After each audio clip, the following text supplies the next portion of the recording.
bulan Juli tahun 2023, jumlah dana masyarakat melalui tabungan yang terhimpun sebanyak 111 miliar rupiah dengan jumlah rekening 12.235. Tabungan ini merupakan upaya kami untuk meningkatkan branding dan kebersamaan BPR Syariah di Indonesia dalam pengembangan usaha perbankan syariah, meningkatkan portofolio tabungan dan masyarakat sebagai sumber dana yang kompetitif, memberikan fasilitas pada masyarakat penabung untuk menempatkan dananya di BPR Syariah, serta diversifikasi produk tabungan yang memiliki keunggulan lebih dengan konsep ta'awun atau kebersamaan, takaful saling menanggung saling menolong, dan tumbuh berkembang bersama. Bapak Ibu yang kami hormati, program-program kerja yang kami susun tidak akan terlaksana dengan baik tanpa melalui kerjasama dengan para stakeholder di tanah air. Kami atas nama seluruh pengurus kompartemen BPR Syariah DPP Aspesindo dan anggota kami menyampaikan ucapan terima kasih yang sebesar-besarnya kepada Bapak Dian Ediana Ray selaku Kepala Eksekutif Pengawas Perbankan Otoritas Jasa Keuangan yang telah berkenan hadir dan memberikan keynote speech pada hari ini. Kemudian ucapan terima kasih juga kami sampaikan pada Bapak Deden Firman Hendarsa selaku Kepala Departemen Perbankan Syariah Otoritas Jasa Keuangan, kemudian Bapak Suwandi selaku Direktur Eksekutif Klaim dan Resolusi Bank Lembaga Penjamin Simpanan, serta Profesor Mahmud Solihin yang insya Allah pada hari ini juga menjadi narasumber. Ucapan terima kasih kami sampaikan juga kepada Lembaga Penjamin Simpanan, GRIF Lembaga Informasi Keuangan, Bank Jateng Syariah, Bank Permata Syariah, Bank Syariah Indonesia, Duha Syariah, BPR Syariah Haika, BPR Syariah Haika Parahyangan, BPR Syariah Arta Madani, Mitra Soft, DPP Aspesindo, dan lembaga-lembaga lain yang telah memberikan dukungan sebagai mitra sponsor sehingga terlaksananya kegiatan seminar nasional dan rakornas ini.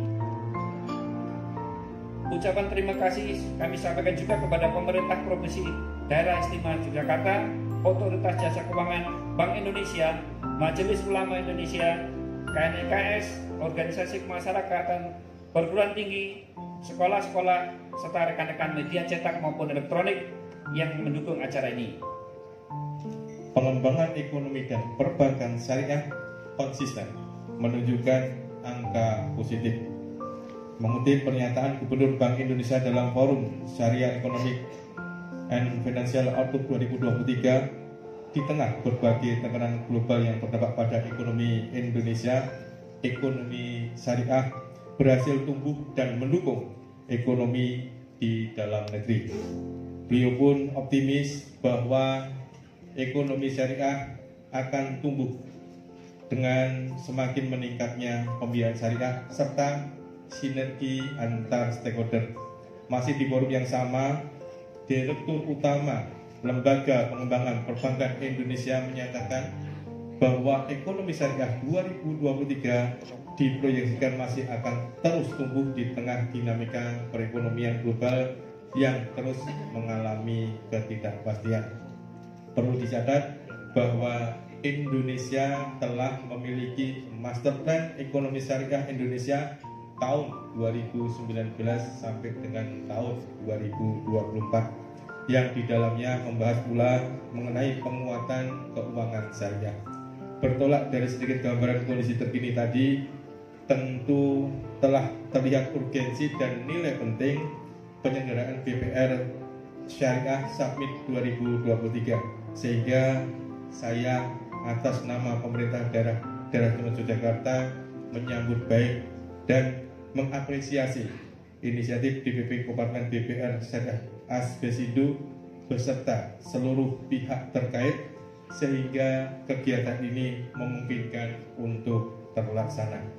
Merupakan harapan kita bersama bahwa seluruh rangkaian kegiatan dapat berlangsung dengan lancar dan dari segi output dapat sungguh-sungguh memiliki kontribusi positif dalam mendukung implementasi strategi, arah, serta kebijakan yang berlaku di negara kita.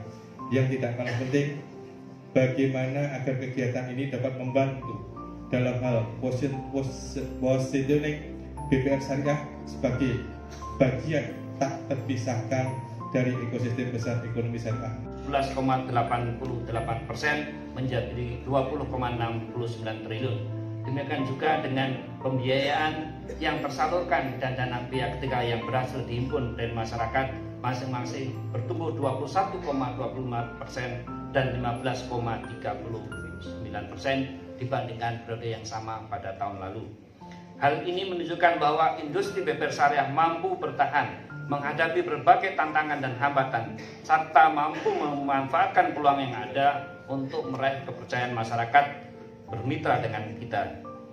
Kondisi eksternal yang kita hadapi saat ini diantaranya adalah adanya perubahan ekosistem global dan nasional, berupa perubahan perilaku masyarakat, inovasi produk, dan perkembangan ekonomi digital. Yang kedua, dampak pandemi COVID-19 itu sendiri, serta persaingan usaha di antara lembaga keuangan pada segmen menengah, kecil, dan mikro, seperti halnya fintech lending, kemudian laku pandai, LKM, serta unit mikro dari bank umum. Selain itu juga terdapat tantangan dan isu strategis yang kita hadapi, yakni masalah permodalan, di mana sebagian besar populasi BPRS kita dalam kategori masih berskala kecil. Demikian juga dengan infrastruktur teknologi informasi yang relatif terbatas dan adanya potensi risiko baru sebagai dampak dari perkembangan pemanfaatan IT melalui kerjasama dengan pihak lain. Untuk itu diperlukan berbagai upaya untuk menguatkan struktur dan keunggulan kompetitif, akselerasi transformasi digital, peningkatan peran perbankan terhadap ekonomi daerah, dan penguatan perizinan, pengaturan, serta pengawasan terhadap industri kita. Penetapan Undang-Undang Nomor 4 Tahun 2023 tentang pengembangan dan penguatan sektor keuangan atau kita biasa kenal dengan UU P2SK, serta Peraturan Otoritas Jasa Keuangan Nomor 26 Tahun 2022 tentang BPR Syariah menjadi momentum bagi kita untuk menetapkan posisi yang tepat di tengah-tengah derasnya arus persaingan industri jasa keuangan di tanah air. Melalui undang-undang tersebut terbuka bagi kita untuk pembaharuan citra daripada BPR Syariah yang semula hanya diperankan dalam hal pembiayaan, kita menjadi lebih luas sebagai bank perekonomian. Kemudian juga meningkatkan peran BPR Syariah dengan penguatan penerapan tata kelola perusahaan yang baik, yakni membuka peluang BPR Syariah masuk ke pasar modal dan memperkuat fungsi BPR Syariah dengan memperluas bidang usahanya ke arah penukaran valuta asing dan transfer dana. Untuk itu pada kesempatan yang berbahagia ini kami menyampaikan permohonan kepada Otoritas Jasa Keuangan, dan ini alhamdulillah Pak Tian yang hadir pada kesempatan ini selaku pemangku kepentingan utama di sektor perbankan untuk sekiranya dapat menerbitkan peraturan-peraturan pelaksana sebagai tindak lanjut penerbitan undang-undang tersebut.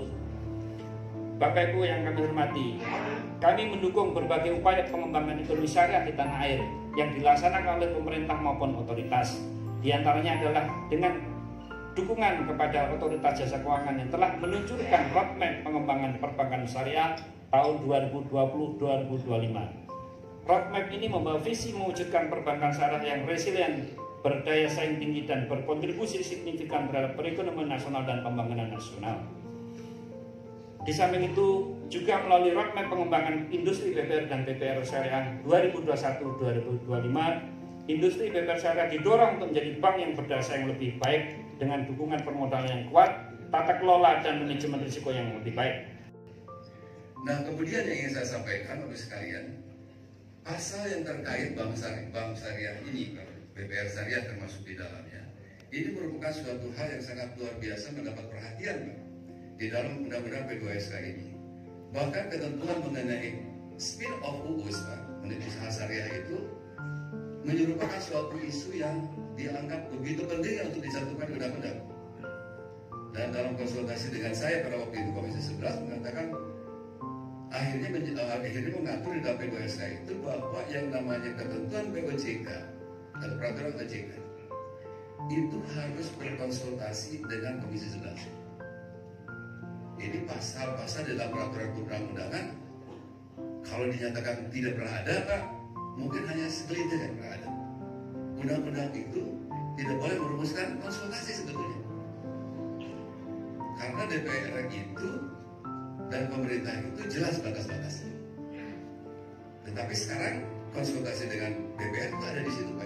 Betapa kalau saya melihatnya respon positifnya adalah betapa perhatian DPR kepada pengembangan perbankan syariah itu sangat serius.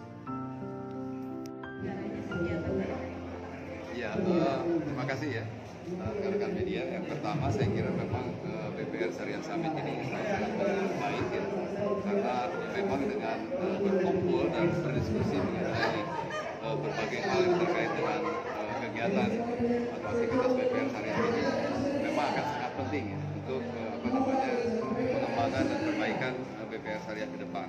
Dan kita melihat tadi salah satu poin yang sangat penting kalau menurut saya adalah bagaimana tagline yang dipakai bahwa BPR Syariah adalah sahabat UMKM. Jadi saya kira suatu tagline yang baik, dan ini sejalan tentu saja dengan upaya pemerintah dan upaya Bank Indonesia OJK untuk bagaimana kita mengembangkan sebetulnya ekonomi Indonesia melalui penguatan UMKM. Nah, ini kita sama-sama tahu bahwa target Bapak Presiden sendiri untuk mencapai UMKM ini adalah sebesar 30% ya dari total kredit itu sampai dengan akhir tahun 2024. Nah, ini tentu merupakan tantangan yang cukup berat, dan saya terima kasih bahwa BPR itu teman-teman memberikan fokus perhatian ke arah situ.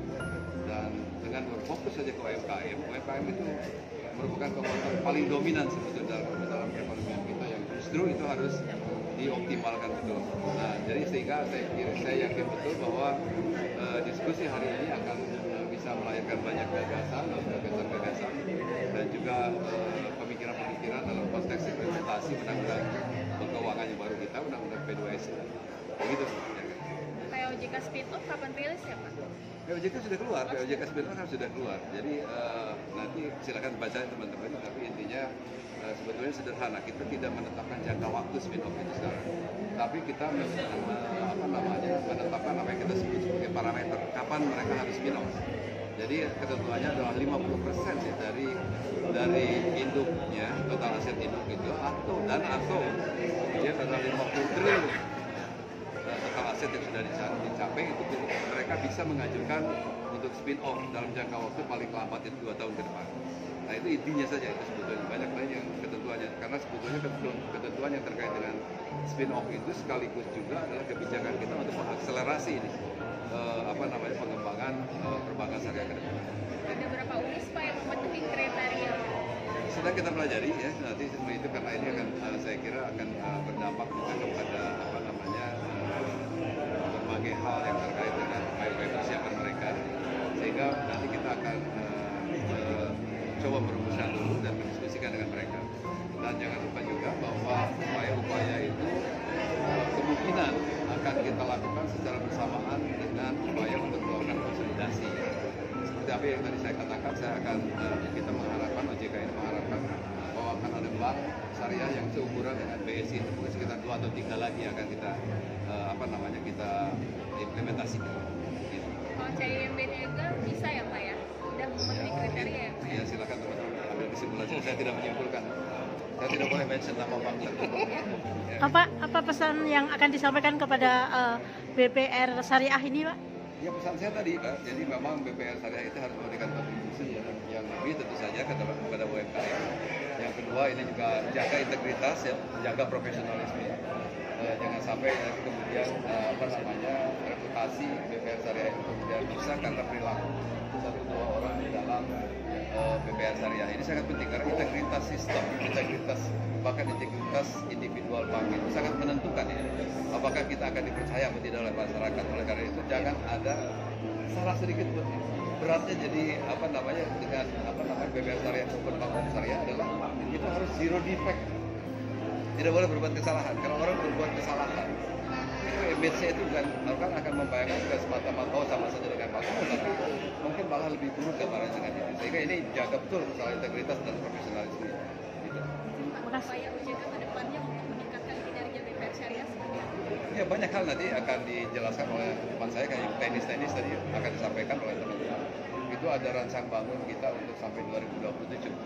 Nah, itu tadi yang saya sebut hanya beberapa. Harus ada diversifikasi produk, gitu kan. Terus kemudian kita akan membuat semacam penuntut guideline untuk bagaimana pengembangan produk-produk tertentu ke depannya seperti apa. Itu. Nah, itu sudah sulit ya. Jadi pinjol ini kan kita memang sangat ada 2 hal sebetulnya. Pertama, kita menegakkan hukum dalam pengertian bahwa pinjol-pinjol ilegal itu betul-betul kita akan disiplinkan. Yang kedua itu adalah bahwa walaupun pinjau itu resmi, nah ini juga harus ada norma-norma yang harus mereka terapkan. Misalnya di dalam cara memberikan iklan layanan, iklan ke masyarakat. Jangan sampai kemudian memberikan kesan yang menyesatkan. Pinjaman itu seolah-olah mudah dan seolah-olah semua cicilan itu akan murah dan lain sebagainya. Jadi kita sering membicarakan di OJK itu seharusnya kegiatan-kegiatan yang sebetulnya positif seperti pinjauan ini harus betul-betul juga disertai dengan semacam peringatan. Seperti halnya orang merokok kemudian ada peringatan, dia bisa membahayakan dan tidak. Jadi kalau iklan-iklan itu dipasang, dia juga harus betul-betul menyampaikan kepada masyarakat kalau minjem uang itu ada risiko. Risikonya bukan cuma masalah bayar cicilan dan bayar tingkat cukup kita. Ya, tapi juga risiko-risiko yang mungkin timbul dari ketidakmampuan yang bersangkutan sendiri untuk membayar. Nah ini tentu ini adalah proses yang di samping penegakan aturan dan pengeluaran aturan juga adalah bagaimana kita juga mengedukasi masyarakat. Ya. Jadi kita mengharapkan tentu masyarakat hanya berhubungan dengan pinjol yang resmi, ya, dan kemudian juga mereka juga harus mengukur diri. Masyarakat itu harus tahu persis apakah kita akan mampu membayar atau tidak membayar. Sehingga jangan sampai kemudian terjerat persoalan-persoalan yang penagihan dan lain sebagainya. Itu ya. Terima kasih ya. Terima kasih banyak.